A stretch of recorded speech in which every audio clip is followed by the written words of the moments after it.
সাম্প্রতিক সময়ে একটি নিউজ ব্যাপকভাবে চাউর হয়েছে। অনেকেই কানাডা থেকে চলে যাচ্ছেন। এই বিষয়ে স্ট্যাটিস্টিক্স কানাডা রিসেন্ট টাইমে তাদের একটি হিস্টোরিক্যাল তথ্য প্রকাশ করেছে।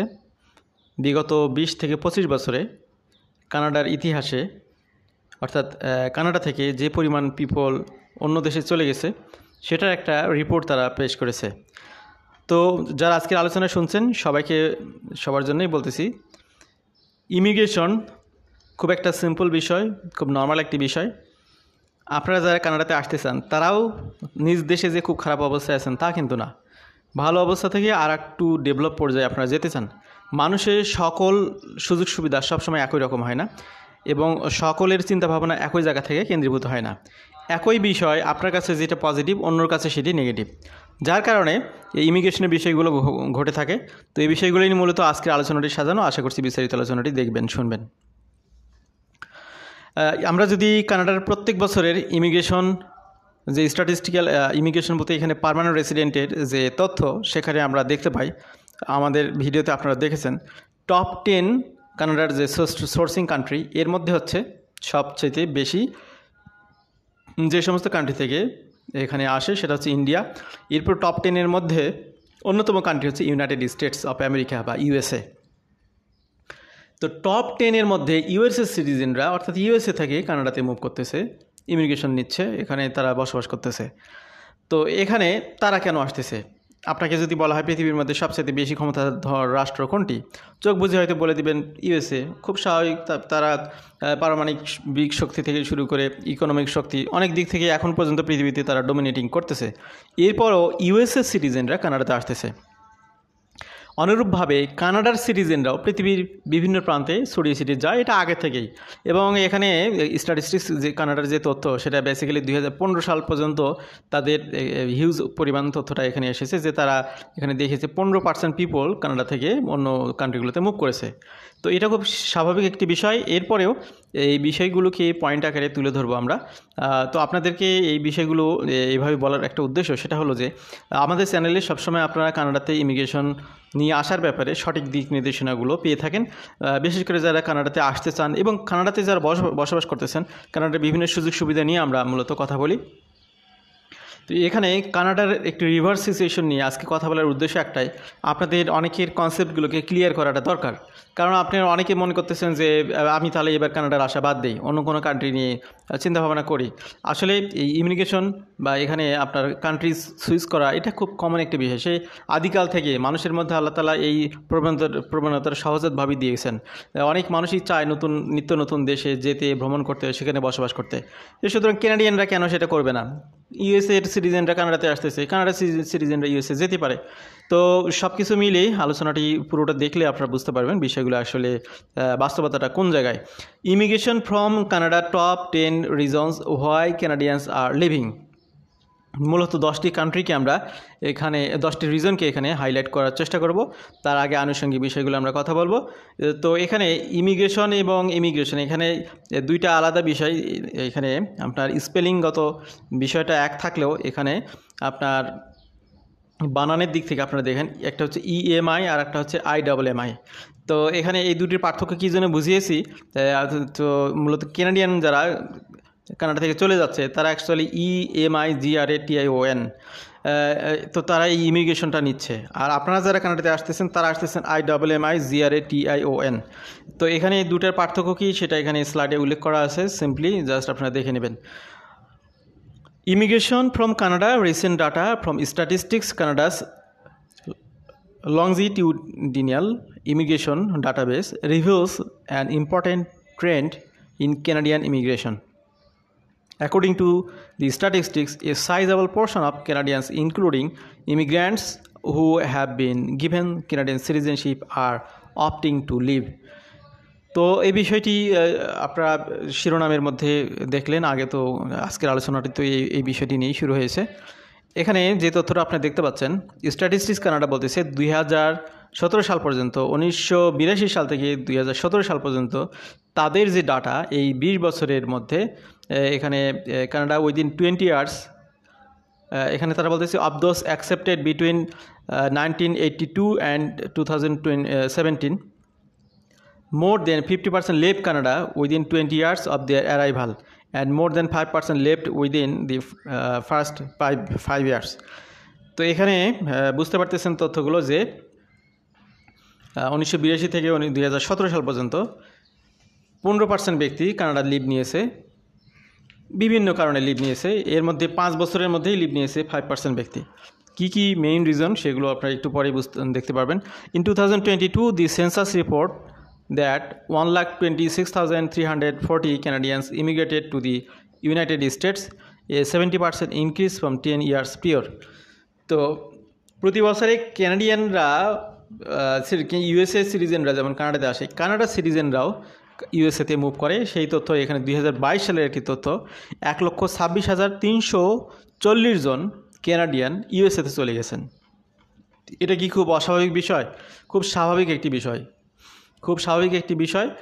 এবং এখানে এই সংখ্যাটা দেখুন আপনি, এখানে 53,311 জন ব্যক্তি যারা ছিল কানাডাতে জন্মগ্রহণকারী, এরপরে 42,595 যারা ইউএসএ থেকে কানাডাতে এসেছিল আবার তারা ইউএসএতে ব্যাক করেছে। এরপরে 30,434 জন যারা কানাডাতে ইমিগ্রেশন প্রোগ্রাম নিয়ে এসেছিলেন তারা পরবর্তীতে ইউএসএতে মুভ করেছেন।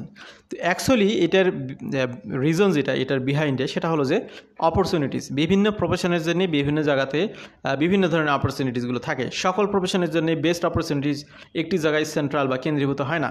তো যার কারণে কিন্তু এই আপনার মাইগ্রেশন ইমিগ্রেশনের ঘটনাগুলো ঘটে থাকে। তো সে কারণে একই সময় দেখা যাচ্ছে ইউএসএ সিটিজেনরা কানাডাতে মুভ করতেছে, কানাডার সিটিজেনরা আবার ইউএসএতে আসতেছে।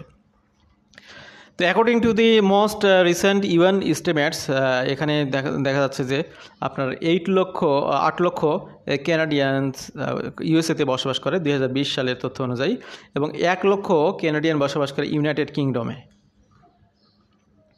তো এখানে কী কী কারণে লিভ নিচ্ছে? এখানে 1 নম্বর কারণ হচ্ছে প্রফেশনাল রিজন, অর্থনৈতিক কারণে। For many candidates deciding two migrate overseas, economic factors and economic factors are crucial. One of the main drivers is the search for better employment opportunities. তো এখানে বেটার এমপ্লয়মেন্ট অপরচুনিটিজের যে বিষয়টি আমি একটু আগে বললাম যে সকল প্রফেশনের জন্য এমপ্লয়মেন্ট অপরচুনিটি সকল দেশে সমান না। কোনো দেশে কোনো স্পেসিফিক প্রফেশনে বেশি সুযোগ সুবিধা থাকে, কোনো দেশে সেটার কম থাকে। তো এইটাকে কেন্দ্র করেই মূলত এখানে দেখা গেল যে আপনার ইউএসএ কানাডার অনেক সিটিজেনরা তারা কোথায় মুভ করতেছে? মেজরিটি ইউনাইটেড স্টেটসে মুভ করতেছে, অনেকে জার্মানিতে মুভ করতেছে, আরও অন্যান্য কান্ট্রিতে মুভ করতেছে। একটাই হলো যে এখানে আপনার দেখা যাচ্ছে যে সেক্টরস আছে টেকনোলজি, হেলথ কেয়ার, ইঞ্জিনিয়ারিং, এই সেক্টরগুলোকে ফোকাস করার জন্য অনেকে এখানে লিভ নিচ্ছে। এরপরে এখানে হায়ার স্যালারি, এটা একটা বিষয়। দেখা গেল যে একই ব্যক্তি কানাডাতে $20,000 পাচ্ছে ক্যানাডিয়ান ডলারে, তিনি তার প্রফেশনে হয়তো $20,000 পাবেন ইউএসএতে। তো দুইটার ডিফারেন্স তো দেখা গেল যে মার্কেটে 20 টাকা কম বেশি। তো সেখানে দেখতেছে যে সে তার অপরচুনিটি ইউএসএতে বেশি, সে কারণে পরবর্তীতে সেখানে মুভ করতেছে। খুব স্বাভাবিক একটি বিষয়। কস্ট অফ লিভিং একটা বিষয়। আপনারা জানেন যে পৃথিবীতে উন্নত কান্ট্রি যতগুলো রয়েছে তার মধ্যে কানাডা অন্যতম। কানাডাতে, ইউএসএতে, ইউকেতে, অস্ট্রেলিয়াতে এখানে লিভিং কস্ট অনেকটাই ভ্যারি করে। বিশেষ করে স্টুডেন্টরা ইউএসএ, কানাডা, অস্ট্রেলিয়া এগুলোকে বেশি আপনার চয়েসের মধ্যে রাখে। তো কম্পেয়ার করে দেখা গেল যে কানাডাতে কস্ট অফ লিভিং যে খুব বেশি তা কিন্তু না, কিন্তু ইউরোপের অনেক কিছু কান্ট্রি রয়েছে সেখানে কিন্তু আবার কানাডার থেকে কম খরচে বসবাস করা যায়। সে কারণে দেখা গেল যে কেউ বেটার অপরচুনিটি জেনে লিভিং কস্টকে কমাই ফেলার জন্যে তিনি বেটার অপরচুনিটি পেয়েছেন অন্য কোনো কান্ট্রিতে, তারা মুভ করতে পারে। তো কানাডার পাসপোর্ট হোল্ডার হওয়ার পরে আপনার যে অপরচুনিটি, সেটা আপনি তো যতক্ষণ পর্যন্ত সেই পাসপোর্ট হোল্ডার না হতে পেরেছেন সেই অপরচুনিটি আপনি পাবেন না। মোট কথা, আপনি এখানে ইমিগ্রেন্ট হিসেবে কানাডাতে আসার পরে আপনি যখন পাসপোর্ট হোল্ডার হবেন তখনও কিন্তু আপনি ওয়ার্ল্ড ওয়াইড যে ফ্যাসিলিটি সেগুলো আপনি নিতে পারবেন। আপনি সেই সময় চাইলে কানাডাতে বসবাস না করে অন্য কোনো কান্ট্রিতে যেখানে আপনার বেটার অপরচুনিটি পাবেন সেখানে আপনি সুইচ করতে পারেন, কোনো সমস্যা নেই। এরপরে 3 নম্বর যেটা, সেটা হচ্ছে স্টাডি ইন্টারেস্ট। সকল প্রোগ্রামে যে কানাডায় বেস্ট তা কিন্তু না, বিশেষ কিছু প্রোগ্রামে কানাডার বিশেষ কিছু প্রতিষ্ঠান রয়েছে যেগুলো অনেক আপনার ওয়ার্ল্ড ওয়াইড অনেক ভালো ফ্যাসিলিটিস দেয়, এবং কানাডাতে স্টুডেন্টদের আসার সবচেয়ে বড় যে রিজন সেটা হচ্ছে এখানে পার্মানেন্ট রেসিডেন্ট হওয়া বা ইমিগ্রেন্ট হওয়ার। তো অন্য কান্ট্রিগুলো যেমন ইউএসএতে আপনি স্টুডেন্ট থেকে এখানে পিআর হোল্ডার হওয়ার অপরচুনিটি যতটুকু রয়েছে, কানাডাতে কিন্তু সেই অপরচুনিটিটা অনেক বেশি। তো এখানে মেইন ফোকাস যখন থাকবে আপনার যে সেখানে তিনি পিআর হোল্ডার হবেন, তখন কিন্তু এই বিষয়টি কানাডাকে ফোকাস করবে। কিন্তু আপনি যখন মনে করবেন যে না আমার এখানে পিআর হোল্ডার হওয়াটা ম্যান্ডেটরি না, তখন আপনি অন্য বিষয়গুলো খেয়াল করবেন। বিশেষ করে কানাডিয়ান যে সমস্ত স্টুডেন্টরা রয়েছে তারা নিজের দেশের যে এডুকেশনাল ইনস্টিটিউশন সেখানে পড়াশোনার পাশাপাশি অন্য প্রতিষ্ঠানগুলোকে চয়েস করতে পারে, এই কারণে যে ইউএসএতে সবচেয়ে বেশি প্রতিষ্ঠান রয়েছে, কানাডা থেকে অনেক বেশি প্রতিষ্ঠান রয়েছে। তারা খুব সহজেই তাদের স্ট্যাটাস অনুযায়ী, যেহেতু তারা কানাডিয়ান, সুতরাং তারা অন্য দেশে সুইচ করাটাকে এখানে খুব স্বাভাবিকভাবে এটা করতে পারে। তো এই স্টাডি ইন্টারেস্টটাও কিন্তু একটা রিজন যার কারণে কিন্তু স্টুডেন্টরা এখানে অন্য কান্ট্রিগুলোতে পড়াশোনার জন্য আসতে চায়। বিশেষ করে এখানে এলিট প্রতিষ্ঠান যেগুলো হার্ভার্ড, অক্সফোর্ড, এই মানের যে প্রতিষ্ঠানগুলো, তাদের অবস্থা অবশ্যই কানাডা থেকে ভালো। সুতরাং সেই ধরনের প্রতিষ্ঠানে যারা সুযোগ পাচ্ছেন তারা সেখানে যেতেই পারেন। তো এটা হচ্ছে এখান থেকে লিভ নেওয়ার একটা অন্যতম কারণ। Further more Nations with more advance version of speech engineering and tropical medicine which Canada does not offer, এখানে স্পেসিফিক বলা হয়েছে স্পেস ইঞ্জিনিয়ারিং এবং ট্রপিক্যাল মেডিসিন, এই দুটো বিষয়ে কানাডাতে খুব ভালো কোনো অফার নেই, যার কারণে এই রিলেটেড স্টুডেন্টরা কানাডার বাইরে সুইচ করতে চায় বা আসে, বিশেষ করে ইউএসএতে আসে। For personal and family reason, তো অনেকেই দেখা গেল যে নিজে কষ্ট করে কানাডাতে সিটিজেনশিপ নিয়েছেন বা হয়েছেন, তার ফ্যামিলি থাকে ইউএসএতে বা অন্য কোনো জায়গায়, অন্য কোনো দেশে, বা তার এই ফ্যামিলির অবস্থানটা অন্য কোনো দেশে পরবর্তীতে শক্তপোক্ত হয়ে গেছে। তখন দেখা গেল যে ফ্যামিলিকে সময় দেওয়ার জন্যে অনেকেই কানাডা থেকে মুভ করতে বাধ্য হন বা মুভ করতে চান। এটা একটা ইস্যু। এরপরে হচ্ছে health care system. Though Canada has a universal health care system, some of citizens travel to other nations for more effective health care because of lengthy wait periods and lack of specialised treatments. তো এখানে কানাডাতে যে সমস্ত free health care সিস্টেমগুলো রয়েছে সেগুলোতে অনেক সময় বেশি লাগে, সেটা একটা ম্যাটার।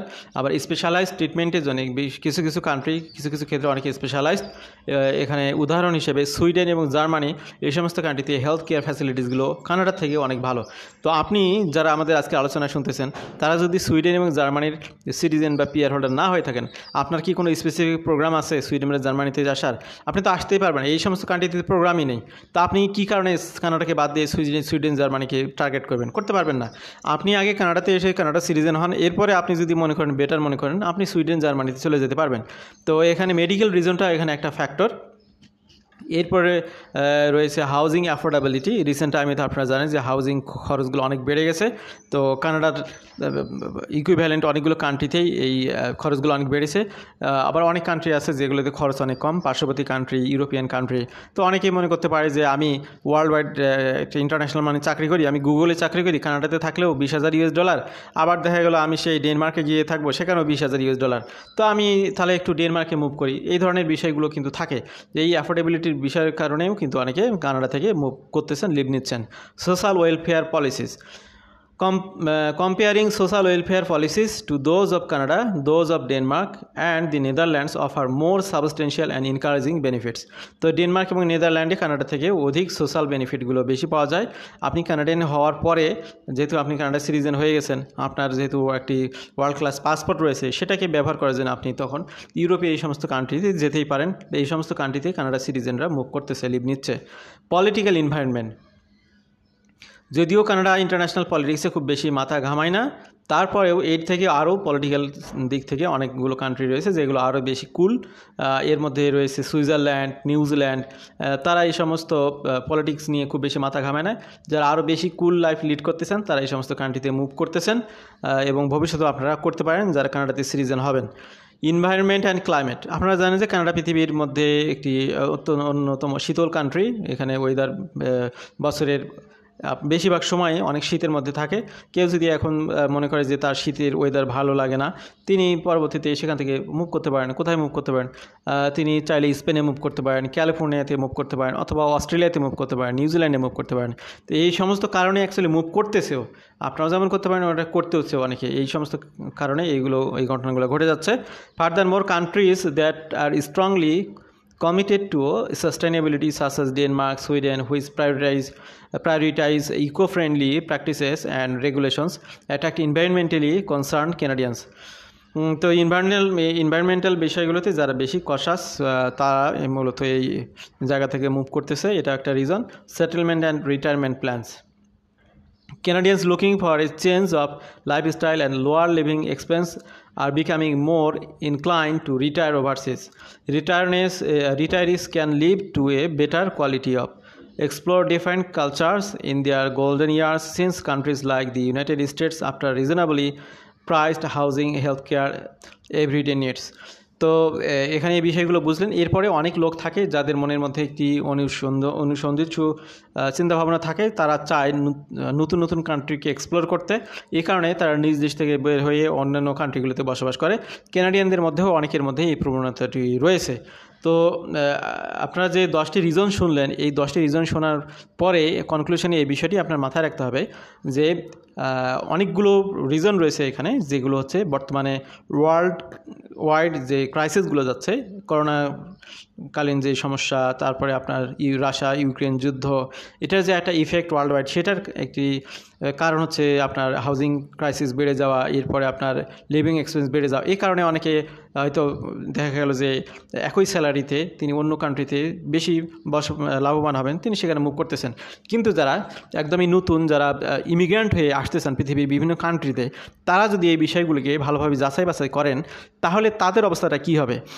কানাডা ছাড়া আপনি পৃথিবীর অন্য কান্ট্রিগুলোর দিকে যদি তাকান, ইউএসএতে, এরপরে অস্ট্রেলিয়াতে, এরপরে ইউকেতে, এই 4টি মেজর কান্ট্রির মধ্যে যদি কম্পেয়ার করি, অস্ট্রেলিয়া এবং কানাডা অলমোস্ট তাদের ইমিগ্রেশন ফ্যাসিলিটিসগুলো বলা চলে সমান। আমাদের অনেক পরিচিত লোকজন রয়েছে যারা অস্ট্রেলিয়ার সিটিজেন, কিন্তু তারা কানাডাতে গিয়ে জব করতেছেন, কানাডাতে বসবাস করতেছেন।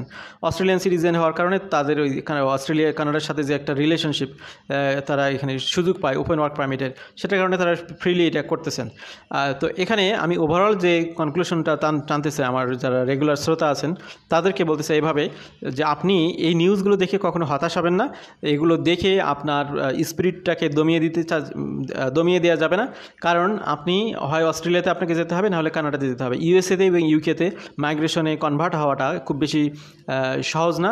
যেমন ইউএসএতে ডিবি লটারি ছাড়া কিন্তু এখানে ইমিগ্রেন্ট হওয়ার রেগুলার কোনো প্রোগ্রাম নাই। EB2, E3, তারপরে এগুলো নিয়ে বিজনেস করে পরবর্তীতে মাইগ্রেন্ট হওয়া অনেক টাফ একটা বিষয়। সুতরাং আপনি এই ধরনের রিউমারগুলো, এই ধরনের বাস্তব অবস্থাগুলো, বাস্তবিক যে কারণে অনেক ব্যক্তিরা কানাডা থেকে লিভ নিচ্ছে, সেই বাস্তবতাগুলো তো আপনাদের জন্য প্রযোজ্য না। আপনার দরকার একটা ফার্স্ট ওয়ার্ল্ড কান্ট্রির সিটিজেন হওয়া, পার্মানেন্ট রেসিডেন্ট হওয়া। তো এই অপরচুনিটি যেহেতু কানাডা অস্ট্রেলিয়া ছাড়া অন্য কান্ট্রিগুলোতে তেমন নেই, এবং আপনি অস্ট্রেলিয়াকে যদি অপশনে না নেন, তাহলে কানাডাকে অপশনে নিতেই হবে।